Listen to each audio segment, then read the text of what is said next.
안녕하십니까.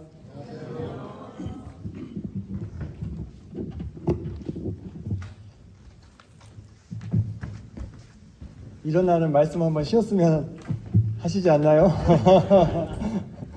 아까 쉬는 시간에 농구도 하고 담소도 나누시고 분위기가 좋았는데 갑자기 말씀 시작하니까 좀 분위기가 숙연해지는 느낌입니다. 날씨가 좀 쌀쌀해졌죠. 근데 훨씬 더 가을이 좀 깊어지고 있다 이런 생각이 좀 드는데요. 저는 오히려 이런 약간은 서늘한 날씨가 반갑더라고요. 최근에 날씨가 너무 좋아서 그런가 모기들이 너무 극성입니다. 여름에 더워가지고 길을 못 빼던 모기들이 엄청 올라와요. 그래서 날씨가 한번 쌀쌀해지면 얘들 다 녹을 텐데 이런 생각이 드는데 또 때에 맞게 하나님께서 날씨를 변화시켜 주시는 것 같고, 오늘 오는 길에 주변 풍경을 보면서 왔는데 참 감사가 됐습니다. 오늘 말씀 길게 하면 안 되겠죠? 12시를 넘기지 않도록 노력해 보겠습니다. 오늘 함께 우리가 모여서 또 주님의 이름으로 예배를 함께 드렸습니다. 여기 이 넓은 강당을 거의 이렇게 가득 메우신 우리 성도님들, 제가 예배 드릴 때 이렇게 한번 쭉 이렇게 돌아봤어요. 우리가 왜 이곳에 이날 모여 있는가? 우리가 어쩌다 이렇게 모였는가? 이런 생각들을 좀 해보게 됐습니다. 사실 뭐 가족 관계이신 분들도 있고 또 개인적인 친분이 또 있으신 분들도 있겠지만 사실 대부분 인생에 많은 접점이 있는 건 아니거든요, 우리가. 그런데 딱 하나의 결정적인 접점이 있죠. 뭡니까? 예수님, 예수님의 이름으로 우리가 한 형제 또 한 자매가 되었다는 것. 그래서 우리가 서로를 그리스도인으로 부르고 또 형제님, 또 자매님 이렇게 호칭을 하고 있습니다. 다시 말해서 우리가 한 교회를 이루고 있는 것인데요. 이 교회를 이룰 수 있었던 가장 큰 원동력이 있다고 하면 저는 그것이 우리 하나님 아버지의 사랑이다 이렇게 생각이 됩니다. 하나님 아버지의 사랑. 언제나 들어도 참 마음이 따뜻해지고 좋은 그런 단어, 그런 표현이 아닌가 싶어요. 오늘날에는 많은 공동체들이 사실 제 기능을 상실하고 파괴된 그런 세상을 우리가 좀 살고 있습니다. 특히 전통적으로 가장 중요한 공동체라 하면 가족이 있겠죠. 그런데 그 가족의 기능이 지금 많이 상실이 됐습니다. 옛날 뭐 70년대, 80년대만 하더라도 90년대, 2000년대 초반까지도요. 1인 가구라고 하는 말이 대단히 낯선 시대였습니다. 그죠? 혼자서 산다. 이게 그때까지만 하더라도 대단히 낯선 그런 단어였어요. 근데 지금은 1인 가구가 전체 가구의 거의 한 30%가 넘게 이렇게 차지하고 있고 앞으로 가장 대세를 이루는 어떤 가구의 형태가 될 것이다. 이렇게 전망들을 하고 있습니다. 1인 가구라면 뭡니까? 혼자 사는 거, 혼자. 혼자 살면서 옆에다가 동생 또는 자식이라고 개나 고양이를 한 마리씩 키우죠. 심지어 어떤 동사무소에서는 자식이 하나인데 우리 다자녀 혜택 좀 주면 안 되냐. 그래서 자녀가 한 분인데 어떻게 다자녀 혜택을 드릴까? 아니, 나 우리 집에 애가 셋이야. 애가 셋이라고 했더니 둘째하고 셋째가 개랑 강아지, 개하고 고양이인 거예요. 그래서 우리 집 개랑 고양이도 우리 자식이라고 하면서 다자녀 혜택을 달라고 막 때를 쓰시는 분들이 있대요. 그래가지고 그거를 이제 처리하던 공무원이 그 일 이후에 한 2주 동안 병가를 쓰고 안 나왔다고 얼마나 스트레스를 받아버렸어요. 그런 일도 있을 정도로 지금은 사람 대 사람 간의 어떤 관계가 아니라 다른 어떤 것으로 그 관계를 대신하는 시대가 되어버렸습니다. 하지만 예전만 해도 그렇지 않았죠. 최근에도 추석이 있었는데 추석 때 아마 친지분들 많이 또 찾아뵙고 또 방문하셨을 것 같은데요. 전통적으로 그런 가장 소중한 공동체라 한다면 가족 공동체가 있는데 그 공동체가 지금은 많이 힘이 약해졌지만 그래도 뭔가 우리가 기대하는 또는 우리가 바람직하다고 생각하는 그런 아름다운 어떤 공동체의 모습을 떠올릴 때 우리가 생각을 가장 먼저 떠올리는 것이 있다면 아직도 가족이 있다라고 말씀을 드릴 수가 있겠습니다. 또 다른 공동체가 뭐가 있을까요? 예, 맞습니다. 교회 공동체가 있죠. 그죠? 공동체라고 하는 것은 여러 사람이 모여 있는 것을 말하는 것이잖아요. 그래서 가족 못지않게 또 이 시대의 중요한 공동체가 교회다. 그래서 우리의 마음 가운데는 항상 그런 내면에 여전히 뭐 1인 가구가 이렇게 대세인 시대를 살고 있지만서도 우리 마음 가운데 항상 내면에 기대하는 것은 뭐냐면 그 따뜻한 공동체 안에 소속되기를 바라는 마음이에요. 그게 인간의 뭡니까? 본성이죠. 그래서 뭔가 내가 받아들여지고 있고 따뜻한 분위기 속에 내 자신을 오픈해도 비난받거나 판단받거나 정죄받지 않는 그곳 안에서 맛있는 식사를 함께 나누면서 정겨운 대화를 하면서 또 나의 고민을 서로 토로하고 또 위로받고 격려받는 그런 어떤 공동체를 사람들은 다 누구나 그리워합니다. 내가 내향형인 사람일지라 하더라도 혼자 있는 게 편한 사람이랄지라도 그런 공동체가 필요한 법이에요. 근데 그렇게 우리가 어떤 기대하고 있는 우리가 소속되기를 원하는 우리가 함께하기를 원하는 그런 어떤 이상향의 모습이 실제로 구현될 수 있는 공동체가 있다면 제가 앞서 말씀드린 가족과 교회라고 하는 것입니다. 물론 모든 가족과 교회가 그러하다 이게 아니에요. 가장 가능성이 큰 공동체가 그 두 공동체겠죠. 근데 그 공동체를 처음에 시작하신 분이 누구십니까? 바로 하나님이시라고 하는 거예요. 가족을 처음에 탄생시키신 분이 누굽니까? 하나님이시죠. 교회도 마찬가지입니다. 교회도 하나님께서 만드신 공동체입니다. 적어도 이 두 가지 공동체만큼은 그 출처가 분명합니다. 그것은 바로 아버지 하나님. 그리고 그 공동체가 가능하게 되는 것은 하나님의 사랑으로 말미암는다고 하는 것입니다. 그래서 우리는 그 하나님의 사랑으로 서로 묶여있는 그러한 존재들이다 이렇게 말씀을 드릴 수가 있어요. 그리고 그 아들 예수 그리스도의 보혈로 우리를 깨끗하게 씻으시고 우리를 인치셨습니다. 성령으로 우리를 인치셨죠. 그래서 아버지 하나님과 아들 예수님과 성령 하나님 삼위일체 하나님이 우리라고 하는 공동체를 만드시는데 다 같이 기여하심으로써 우리가 지금 이 자리에 모여있는 것이다.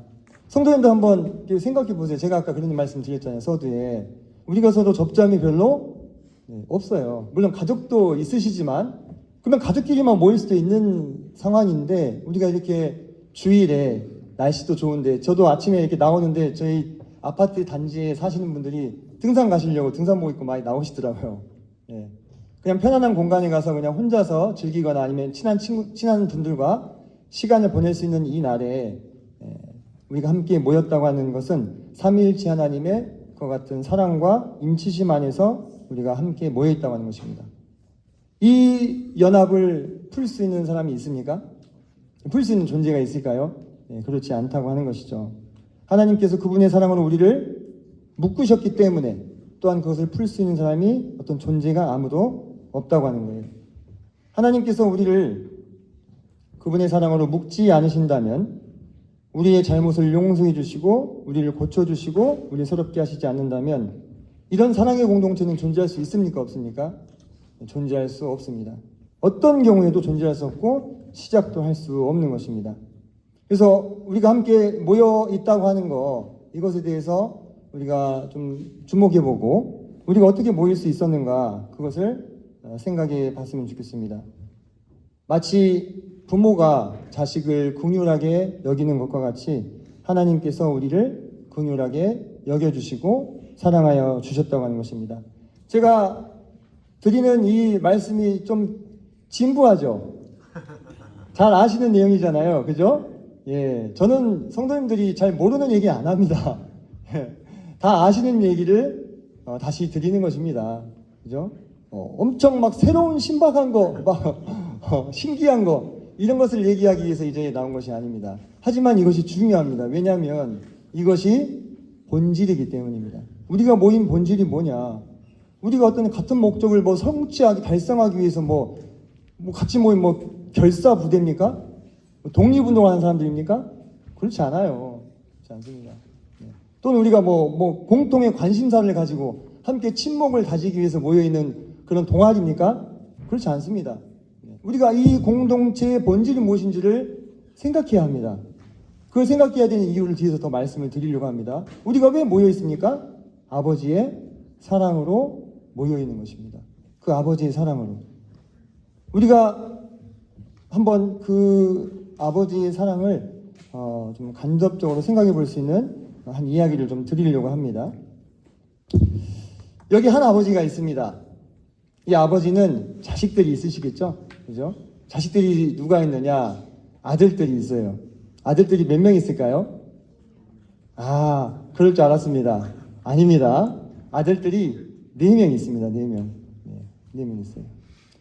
아들들이 4명이나 있으면은 복을 받은 거죠? 복입니까? 아들 키워보신 분들은 쉽사리 대답을 못 하시는 것 같은데, 예. 아들만 넷이다. 딸은 없어요. 아들만 넷인 집이에요. 얼마나 복잡복잡하겠어요. 그죠? 이 아버지는 시골에서 농사 지으시는 분이에요. 논도 있고 밭도 있고 하신 분인데, 그 아들 넷을 키워서 시골에서는 아이고 복 받았다고 되게 그 주변에서 칭찬도 듣고 그랬겠죠. 어렸을 때 잘 키웠습니다. 첫째는 그 전형적인 우리 대한민국 장남 스타일. 어떻습니까? 순종적이고, 네, 아버지 말씀 잘 따르고, 예, 그 학교 갔다 오면 바로 그냥 책가방 내려놓고 아버지 도와드린다고 밭에 나가서 일하고, 그런 착한 형이에요. 첫째는. 근데 둘째는, 다 둘째가 어때요? 좀 다르죠, 그죠? 이 둘째는 그 어려서부터 그냥 똘망똘망하고 뭐 이렇게 텄어요, 좀. 그래서 그 공부를 열심히 했습니다. 공부를 잘했어요. 반에서 1등하고, 중학교 가서도 1등하고, 하여튼 잘 나가는 그런 아들이었어요. 이 둘째가 나중에는 좋은 대학교에 법대를 가가지고 검사가 됐습니다. 검사하면 어떤 사람인지 아시죠? 요즘에 검사가 너무 힘든 시대인데, 옛날만 하더라도 검사하면 그냥 사람들이 그 앞에서 다 벌벌 떨었잖아요. 그죠? 네, 그 검사가 됐어요. 그리고 셋째 아들은 어땠느냐? 셋째 아들은 위로 형이 둘이 있으니까 집에서는 자기가 길을 못 펴죠. 바깥으로 나다니면서 장난도 치고 놀고 재밌게 지내는 그런 애였습니다. 그런데 이 셋째가 어떻게 되었느냐? 셋째가 친구들이랑 놀다가 나무 위에 올라가서 놀다가 그만 뚝 하고 떨어져 버렸어요. 그 셋째가 어떻게 됐느냐? 하반신이 마비가 됐어요. 그 집안에 뭐가 찾아왔습니까? 네, 불행이 찾아왔죠. 그 셋째가 마비가 돼가지고 누워있으니까 이제 아버지가 바깥일을 어떻게 하셔요? 제대로 보실 수가 없는 거예요. 이 셋째를 계속 돌봐야 되는 상황이 된 것입니다. 네. 그러다 보니까 이 막내 아들이 있는데 막내 아들에게 아버지가 마음을 많이 못 썼어요. 첫째, 둘째는 어느 정도 컸으니까 자기들 알아서 자기 일을 건사하는데, 셋째가 그런 상황이 돼버리니까 아버지하고 어머니가 다 관심이 누구한테 갑니까? 셋째 아들한테 가는 거예요. 그러다 보니 이 막내가 방황을 좀 했습니다. 네, 밖에서 나쁜 친구들도 사귀고, 그러다가 하루는 대뜸 집을 찾아와가지고 아버지한테 자기가 사업을 좀 할 건데 돈을 좀 대달라고 막 막무가내로 따지는 거예요. 그러니까 아버지가 어떻게 하셨을까? 이 막내 아들이 그래도 자기 아들인데 짠한 마음에 피 같은 논 밭 좀 팔아가지고 아들에게 돈을 마련해 줬어요. 그 넷째 아들이 그 돈 받고 휙 사라져 버렸어요. 그리고는 한 몇 년간 소식이 없었습니다. 그러다가 이제 시간이 상당히 흘렀죠. 아버지 이제 나이가 늙으시고, 둘째 아들은 잘 나가고 있고, 첫째 아들은 옆에서 아버지를 묵묵히 지켜드리고 있는 상황이었는데, 그 막내가 아버지를 찾아왔어요. 잘 돼갖고 찾아왔을까요? 비싼 뭐 제네시스, 요즘에 더 비싼 거 뭐 있죠? 뭐 그게 성공한 사람들이 타는 차 탁 타고 찾아왔으면 얼마나 좋았겠습니까만은, 이 막내 아들이 완전히 거지가 돼가지고 아버지를 찾아온 거예요. 몇 년 만에 소식도 없다가. 아버지가 그 아들을 보고 어떻게 했을까요? 서건태 인재님은 어떻게 하시겠습니까? 보기 싫다, 썩 꺼져라 이렇게 하시겠습니까? 저도 아들이 둘 있거든요. 네.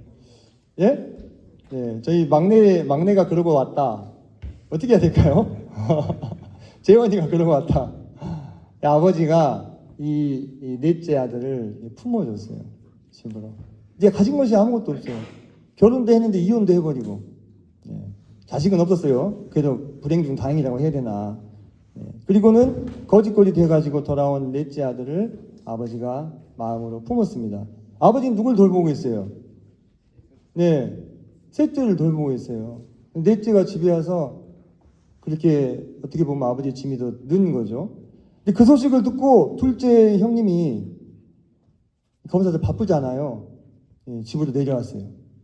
그 집으로 내려오자마자 어떻게 했을까요? 넷째를 사정없이 나무라는 거예요.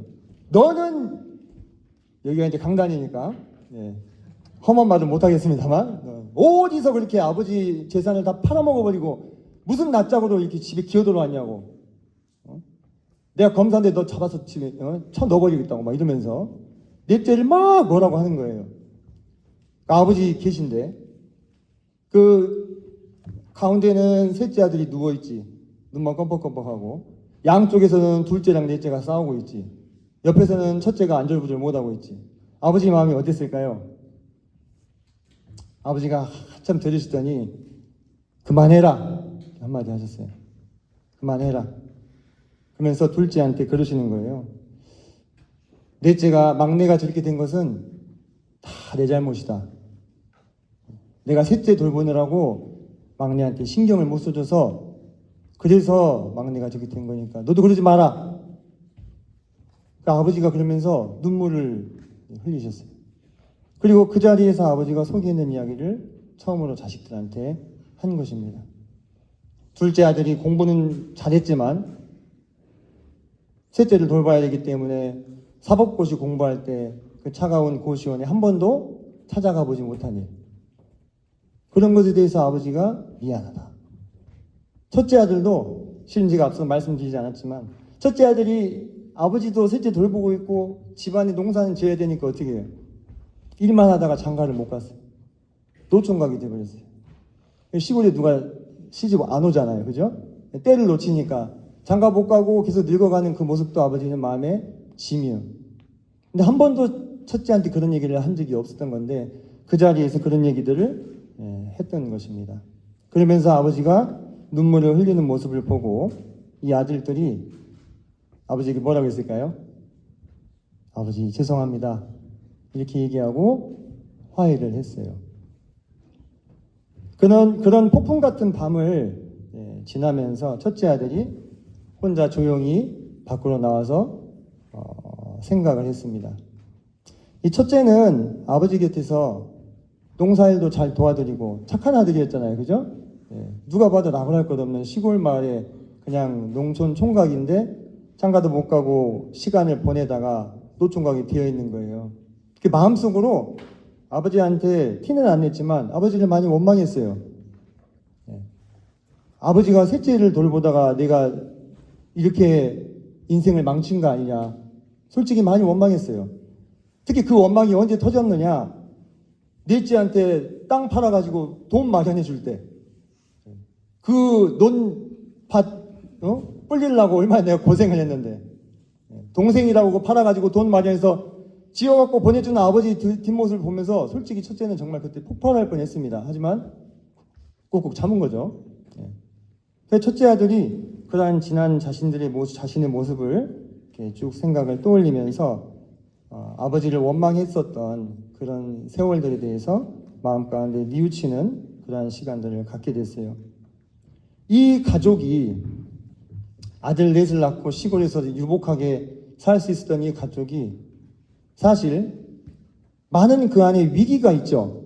그 네 명의 아들들이 다 어때요? 모습들이 다 제각각이에요. 잘난 사람도 있고 무능한 사람도 있고 못난 사람도 있고 성실해 보이지만 마음 가운데 또 한이 있는 사람도 있고요. 하지만 그들이 여전히 가족이라는 끈으로 묶여 있을 수 있었던 것은 누구 때문입니까? 아버지 때문이에요. 아버지. 그 자리에서 아버지가 둘째 형 역성 같이 들면서 넷째 보고 뭐라 했으면 넷째가 어떻게 됐을까요? 집을 나가버렸겠죠. 자, 가족은 뿔뿔이 흩어지게 되는 것입니다. 그 자리에서 내가 이거 다 내 잘못이다 하신 분이 누구예요? 아버지예요. 사실 아버지가 무슨 잘못이 있어요? 자식들 키우고 불구된 셋째 돌보고 아버지의 삶도요 너무 고단하고 힘들고 피곤한 삶을 살아오신 거잖아요. 하지만 그 아버지가 그 순간에도 자식들을 향한 사랑으로 모든 것을 자기 잘못으로 품었을 때 그 가족이 유지될 수 있었다고 하는 것입니다. 사랑하는 성도들, 제가 한 이야기를 들려드렸는데요. 이 이야기가 사실 누구의 이야기일까요? 이 이야기가 우리 아버지 하나님의 이야기입니다. 이 아버지가 우리 아버지 하나님의 이야기예요. 하나님께서 태초에 천지를 창조하실 때 마음 가운데 꾸셨던 꿈이 있습니다. 그게 뭘까요? 하나님의 집을 세우는 일이었어요. 그러면 집은 혼자 세웁니까? 집에는 누가 있어야 집이에요? 가족이 있어야 집이에요. 가족이.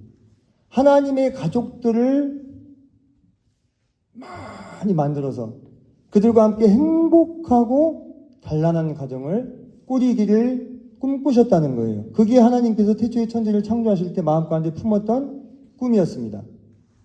그런데 그렇게 해서 하나님께서 이 하나님의 가족들을 하나둘 불러 모으시는데요. 그들 중에는 어떤 사람들이 있느냐? 첫째 아들처럼요, 성실한 분들이 있어요. 누가 보더라도 모임 생활 잘하고, 모임에서 봉사 잘하고, 잘 섬기고. 근데 누가 잘 안 알아줘. 첫째 형 고생하는 거 둘째, 셋째, 넷째가 알았습니까? 몰라줬잖아요. 그죠? 예. 그냥 바보 같은 순한 형이었어. 그렇게 모임 안에서 성실하게, 순전하게 주님 일 하지만 누구도 알아주지 않고 또 특별히 드러나는 것이 없어요. 그러다 보니 마음 가운데 나도 모르게 아버지에 대한 원망도 조금씩 쌓이는 그러한 부류의 성도님들도 있다고 하는 것입니다. 또는 둘째 아들처럼요, 잘났어요. 은사가 출중합니다. 누가 보더라도 달란트가 있어. 가지고 여기저기 불려다니고 막 쓰임 받고 막 뭐 이렇게 드러나는 일들을 하는 거예요. 근데 그 마음속에는 어때요? 둘째 아들, 넷째를 보면서 저 인간만도 못한 놈 저거 판단하고, 그죠? 넷째 아들 보면서 아버지 피 같은 밭 논밭 팔아갖고 다 홀라당 말아먹어버리고 이런 생각하는 부류의 성도들도 있을 수 있다는 겁니다. 제 말 무슨 얘기인지 아시겠죠? 셋째 아들 같은 분도 있어요. 셋째 아들 뭐 했습니까? 네, 마비되어갖고 누워있었어요. 교회 안에 있는데 사실 아무것도 하는 일이 없어요. 제가 뭐 오해하지 마시기 바랍니다. 네, 비유적으로 이야기하는 겁니다. 마치 그렇게 누워있는 사람처럼 별다른 역할도 맡지 않고 그냥 왔다 갔다 하면서 지내고 있는 그런 부류의 성도들도 있을 수 있습니다. 또는 넷째 아들처럼 어때요? 사고 치고 다니는 아들. 아니 셋째처럼 가만히나 있으면 모르겠는데 막 여기저기 막 분란을 일으키거나 사고를 치거나 문제를 일으키는 그런 아들도, 아들 같은 부류의 성도도 있을 수 있어요. 근데 여기서 중요한 것은 뭐냐면요, 그 넷이 다 뭡니까? 아버지의 아들이라는 거예요. 넷 다 어떻다고요? 다 아버지의 아들이라는 것입니다. 사실 한 형제요, 한 배에서 낳고 한 가족인 거예요. 근데 서로가 서로를 봤을 때는 어때요? 첫째가 둘째 보고 둘째가 셋째 보고 셋째가 넷째 봤을 때는 답답한 거예요. 이해가 안 되는 거예요. 넷째가 자기가 아버지 논밭 말아먹고 왔다고 나 잘못했어 그렇게 하겠습니까? 했습니까? 안 했잖아요. 서로가 서로를 볼 때는 답답한 것입니다. 하지만 아버지가 그 아들들을 봤을 때는 어떨까요? 너희들은 한 형제요, 한 가족이다 라는 거예요. 그래서 아버지는 어떤 상황에서도 이 아들들을 포기하지 않고 한 가족으로 묶기 위해서 모든 것을 짊어지기로 결심한 것입니다. 그 고백이 뭐로 나온 겁니까? 이게 다 내 잘못이다. 내 탓이다. 사실 성도님들, 우리가 생각을 해보면요, 아버지 하나님께서 이 땅에 예수님을 보낼 이유가 있나요, 없나요? 누가 잘못했습니까? 엄격하게 따졌을 때 사람들이 잘못한 거예요. 사람들이 자기를 만들어주시고 그 놀라운 에덴 동산의 복된 삶을 살게 해주신 하나님을 저버리고 누구 말을 들은 것입니까? 사단의 말을 들어버린 거예요. 사단 쫓아가버린 거예요. 지금 우리가 이 세상에서 목도하고 있는 이 수많은 불행과 불법과 불의와 모든 악한 일들이 다 왜 나왔습니까? 우리가 그때 잘못된 선택을 한 바람에 이 세상에 나타나게 된 것입니다. 그러면 그 일에 대한 책임을 누구한테 물어야 됩니까? 우리 인간에게 물어 마땅한 거예요. 하나님이 책임지실 일이 아니었던 것입니다. 근데 하나님께서 뭐라고 얘기하신 것입니까? 내 탓이다 한 거예요. 그래서 누굴 보내셨어요? 예수님을 보내셨어요. 예수님이 뭐라고 얘기하셨습니까? 다 갚았다 했잖아요. 예수님이 왜 갚아요 그거를? 예수님이 갚을 빚입니까? 죄의 빚이? 아니에요. 왜?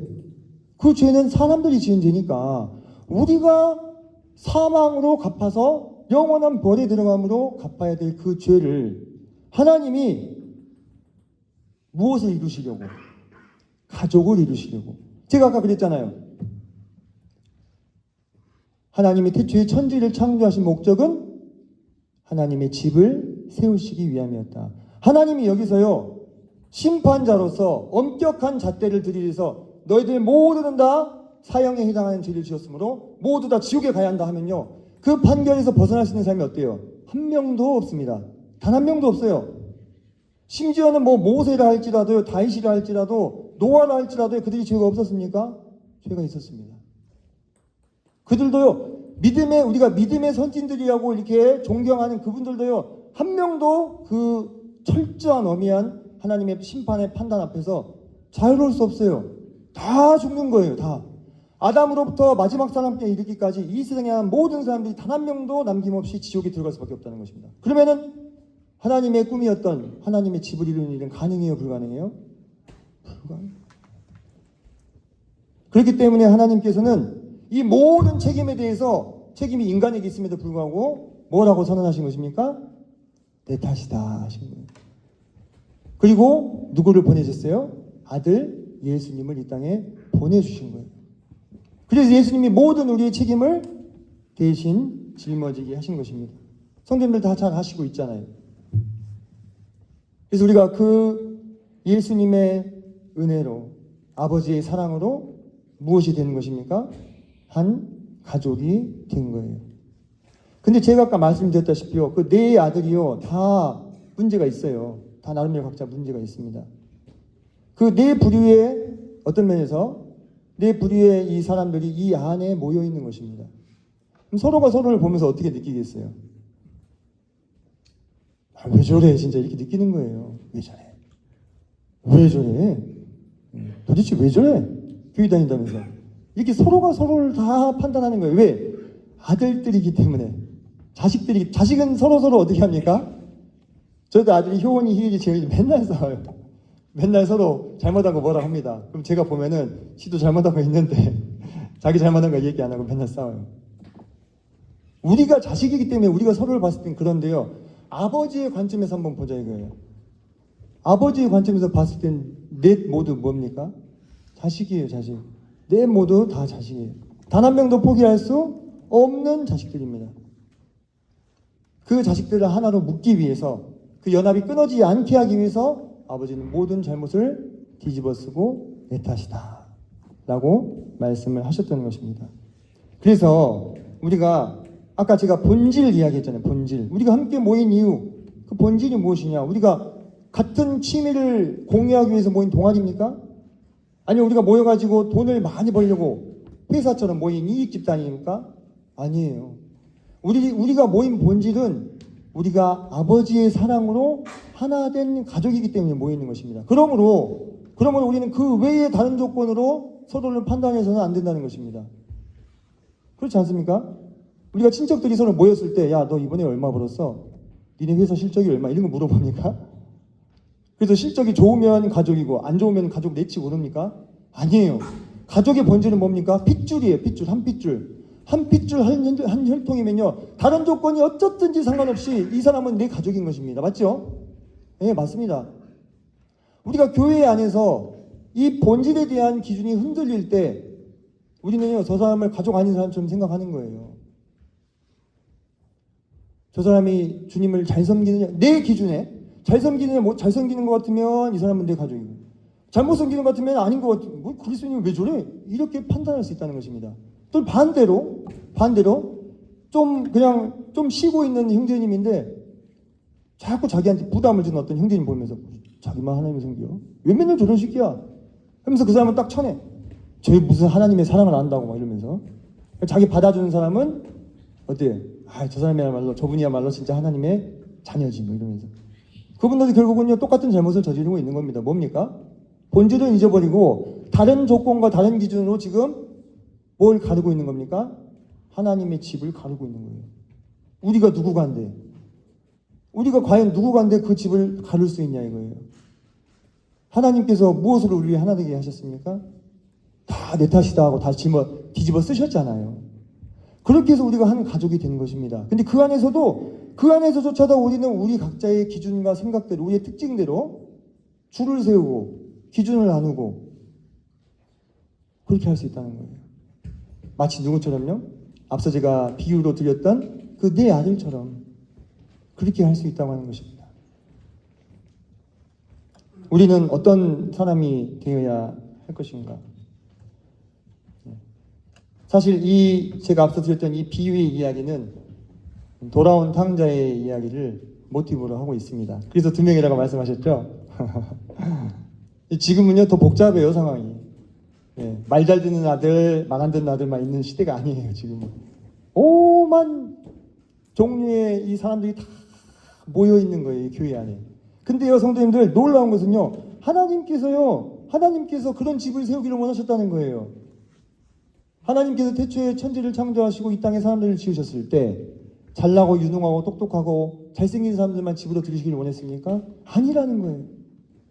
하나님께서 꿈꾸신 그 집 안에 들어온 사람들은요, 유능한 사람도 있고 상대적으로 무능한 사람도 있어요.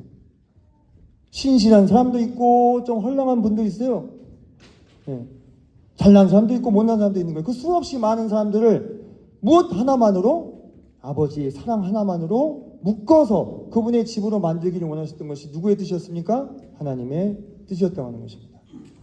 그렇다면 우리가 그것을 허용하신 분이 하나님이시라면, 그것을 가능하게 하신 것이 하나님의 사랑이라면, 우리는 그 외에 따로 다른 기준을 세워서 사람들을 갈라쳐서는 안 되는 거예요. 지금 이 순간에도 우리 마음 가운데 서로에 대한 미움이 있을 수 있습니다. 정말 안타깝지만요. 그리고 지금 이 순간에도요, 우리 가운데 서로에 대한 판단이 있을 수 있습니다. 그렇지 않습니까? 지금 이 순간에도 우리는요, 우리 마음 가운데 서로의 우열을 가를 수 있는 거예요. 근데 왜 그렇습니까? 그것은 우리가 다 자식이기 때문에 그래요. 하지만 그 중에 누군가 아버지의 마음을 헤아리고 아버지의 마음을 알고 아버지의 눈으로 서로를 바라보는 순간에는 그런 생각을 하지 않을 수 있어요.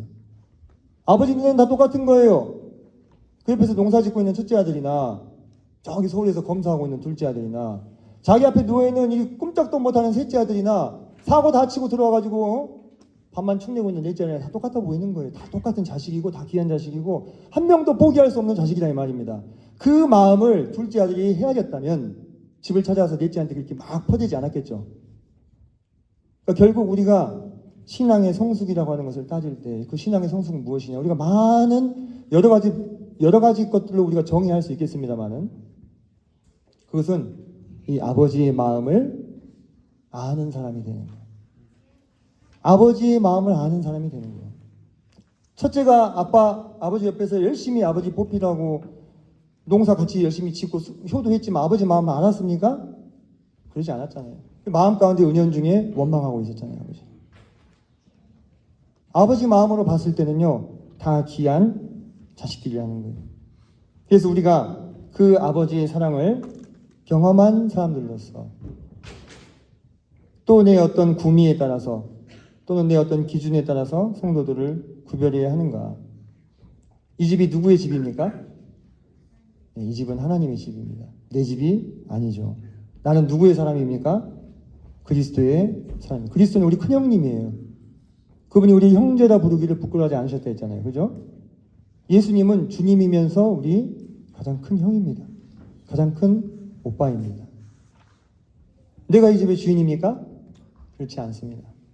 이 집의 주인은 오직 아버지 한 분뿐입니다. 그리고 그 아버지의 사랑으로 우리는 이 자리에 모이게 되는 것입니다.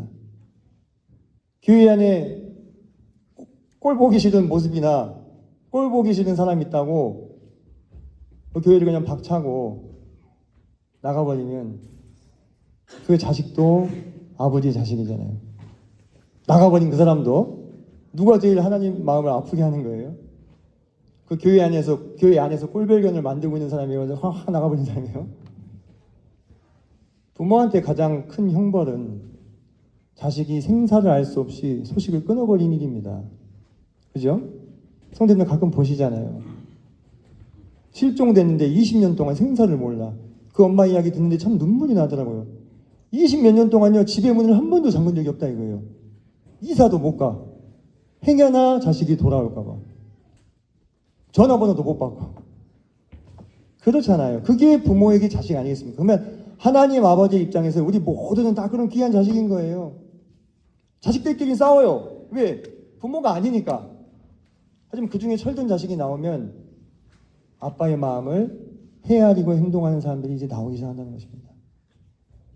그것이 신앙의 성숙이 아닌가. 그런 생각 되는 거예요. 성경을 통달하고 지식에 능하고, 뭐 지식을 제가 폄하하는 거 아닙니다. 저 누구보다 지식을 좋아하는 사람인데, 그것이 그 지식이 아버지의 마음을 헤아리는 데 도움이 된다면 그것은 참 바람직한 것일지 모르겠지만, 오히려 아버지의 마음을 가리우고 마치 둘째 아들처럼 행동하게 만든다면 그건 잘못된 것이 되는 것이죠. 우리가 어떠한 자가 되어야 마땅한가? 누가복음 15장을 한번 펴보시겠습니다. 누가복음 15장입니다.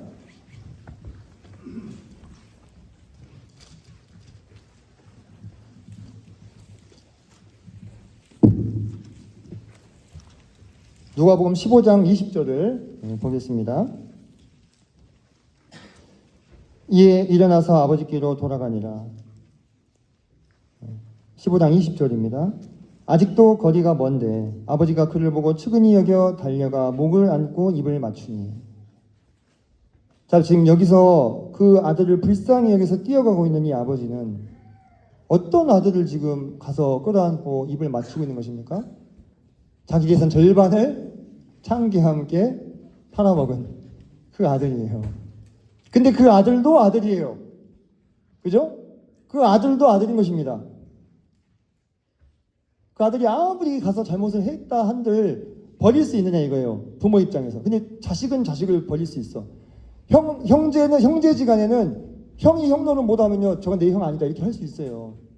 그죠? 동생이 막 사고치고 다니면 저거 하면서 호적에서 파버려야 돼. 형이 그렇게 얘기를 할 수 있어요. 형은 동생을 보면서. 하지만 아버지는 그게 안 돼요. 아버지는. 그렇잖아요. 그러시죠?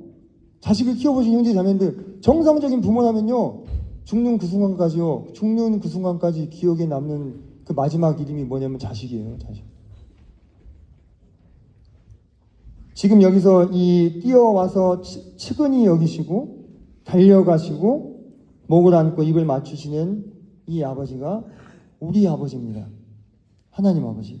그 하나님 아버지의 사랑으로 우리가 이렇게 한자리에 모여 있는 것입니다. 아버지가 뭐라 말씀하셨느냐? 24절 보니까 이 내 아들은 죽었다가 다시 살아났으며 내가 잃었다가 다시 얻어노라 하니 그들이 즐거워하더라. 성도님, 이게 어떤 느낌이냐면, 제가 가끔 좀 감성을 충전해야 될 때 보는 게 있어요.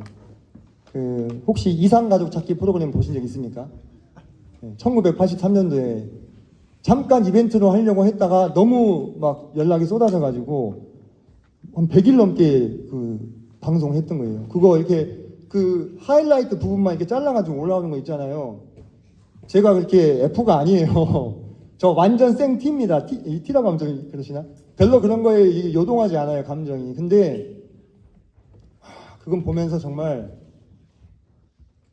좀 눈물을 주체할 수 없더라고요. 그 모습들을 보는데.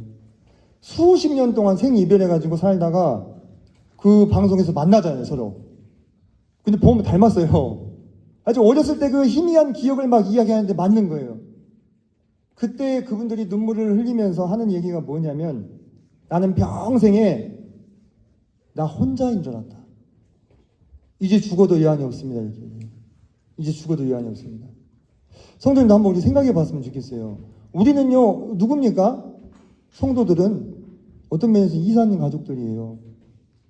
우리가 하나님께 택함을 받았는지 알아요, 몰라요? 몰랐잖아요. 살아가다가 보니까 하나님 말씀 깨닫고 하나님의 가족이 돼서 이 집안에 들어왔다 이거예요. 지금도 저 밖에 많습니다, 이상 가족들. 아직 하나님 못 만났지만 우리 가족인 사람들 많죠? 아닙니까? 지금 저 밖에 지금 구도자라는 이름 달고 살고 있는 우리 이상 가족들 많아요. 그분들 언젠가 어떻게 됩니까? 이산가족 찾기 프로그램 해가지고 자기 가족 만나는 것처럼 우리를 만나게 된다 이거예요. 아버지 하나님의 한 집안의 한 가족으로 한 형제 자매로 만날 날이 있다 이거예요. 그래가지고 우리가 다 모인 것입니다. 근데 처음에 만날 때는 너무 반가워가지고 눈물 흘리면서 그렇게 서로 좋아했는데 같이 살아가려다 보니까 따로 산 세월이 너무 길어가지고 다른 게 너무 많아. 그래가지고 그 이산가족 상봉했을 때의 감동은 다 잊어버리고 서로를 판단하고 공격하며 살 수 있다 이거예요. 그래서 되겠는가? 그것은 아버지의 마음을 얼마나 아프게 하는 행동이냐 이거예요. 그렇지 않습니까?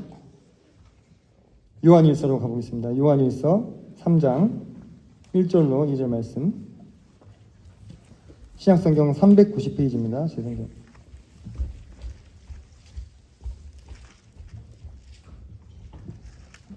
요한일서 3장 1절로 2절입니다. 자, 같이 1절만 같이 읽겠습니다. 시작. 보라, 아버지께서 어떠한 사랑을 우리에게 베푸사 하나님의 자녀라 일컬음을 받게 하셨는가. 우리가 그러하도다.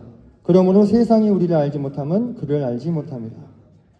성도님들 잘 이 말씀을 음미해 보십시오.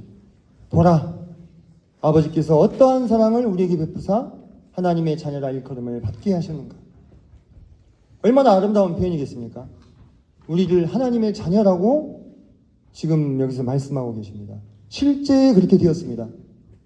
하나님 아버지께서 그 아들 예수 그리스도의 생명값을 치르고 우리를 건져내셨습니다. 하나님의 집을 세우시기 위해서 우리 사람들을 용서하셨어요. 전적으로 주권적으로 우리를 용서하셨어요. 왜? 용서 안 해주면 한 명도 그 집에 들어올 사람이 없으니까. 그래서 그 집을 이루시기 위해서 우리를 구원하셨어요. 어떠한 사랑을 우리에게 베푸사 하나님의 자녀라 일컬음을 받게 하셨냐. 우리가 그 아버지의 마음을 조금만 헤아릴 수 있다면, 헤아리는 자식이 된다면 얼마나 좋겠냐는 것이죠. 2절에 사랑하는 자들아 우리가 지금은 하나님의 자녀라. 이미 하나님의 자녀래요. 선언하셨죠? 장래에 어떻게 될지는 아직 나타나지 아니하였으나, 우리가 나타나지 않았습니다. 아직 우리가 처음 이 세상에 태어날 때 받았던 그 육체 그대로 받고 살고 있습니다. 그러나 그가 나타나시면 우리가 그와 같을 줄을 아는 것은 그의 참모습 그대로 볼 것이기 때문에. 이 말이 무슨 얘기냐? 우리를 하나님의 형상과 같은, 부활하신 그리스도의 형상과 같은 모습으로 바꾸어 주신다는 거예요. 그러지 않고서는 그분의 참모습을 볼 수가 없어요. 지금 이 모습으로 하나님의 참모습을 보면 어떻게 됩니까? 그냥 죽어요. 그냥 영혼과 몸이 견디지 못해서 그냥 분리되어 버린다 이겁니다. 그런데 우리가 그분을 마주하여 볼 수 있는 참모습 그대로 그를 볼 것이라 했잖아요.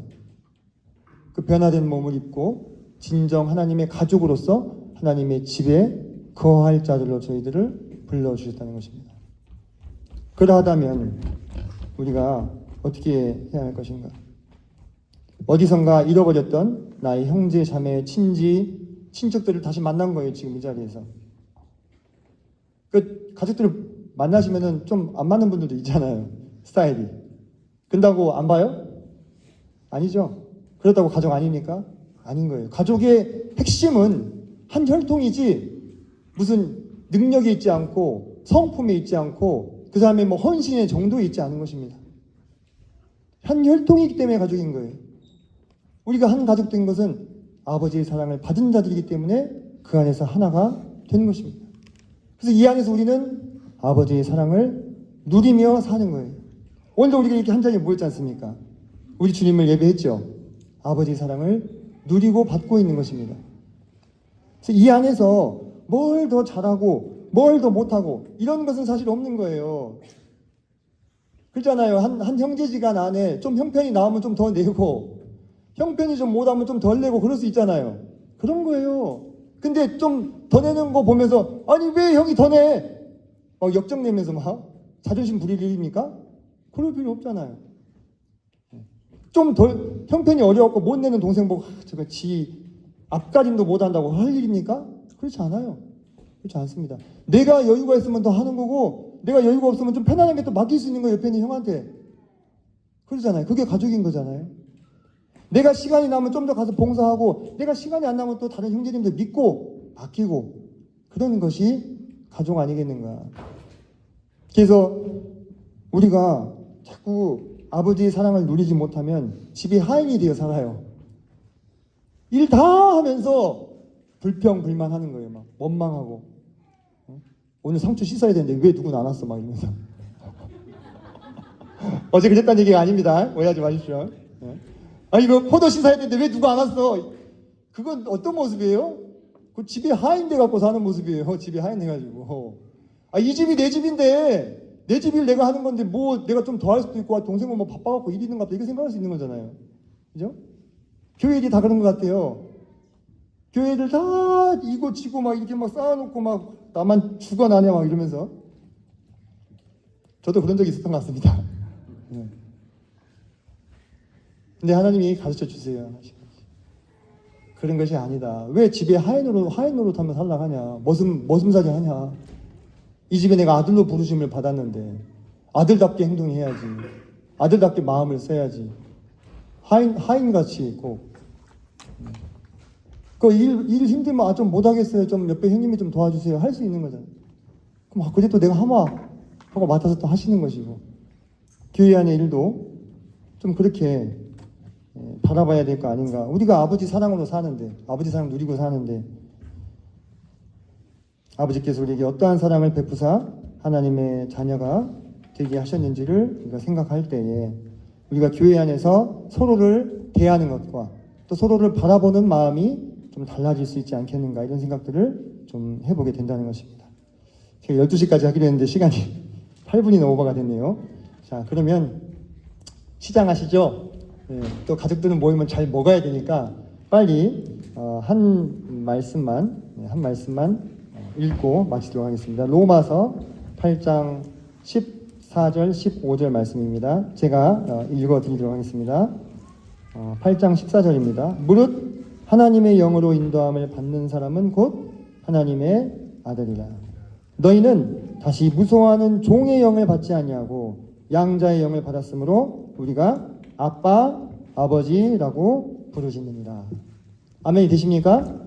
예, 우리는 하나님의 영, 곧 성령으로 임침을 받은 하나님의 아들입니다. 하나님의 자녀입니다. 그럼 우리는 두려워하는, 무서워하는 종의 영을 받지 않았어요. 종들은, 하인들은 일 해놓고 주인한테 혼날까 어쩔까 막 전전긍긍 하잖아요. 우리는 그런 종의 어떤 영을 받지 않았다 이겁니다. 우리는 아들의 영, 양자의 영을 받아서 감히 하나님을 아빠, 아버지라 부르는 한 가족이 되었다는 것입니다.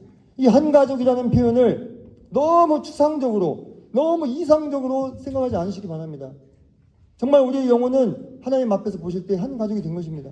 우리가 한 집에 살고 모든 걸 공유해서 한 가족인 게 아니라 하나님 앞에서 이미 한 형제 자매가 되었다는 것입니다. 그러므로 그 영을 받은 자로서 하나님을 아빠 아버지로 부르는 자로서 합당하게 서로를 형제로 참된 자매로 대하는 것이 우리에게 남아있지 않겠는가, 이런 생각들을 좀 해보게 됩니다. 자, 오늘 말씀 이상으로 마무리하고 기도하겠습니다.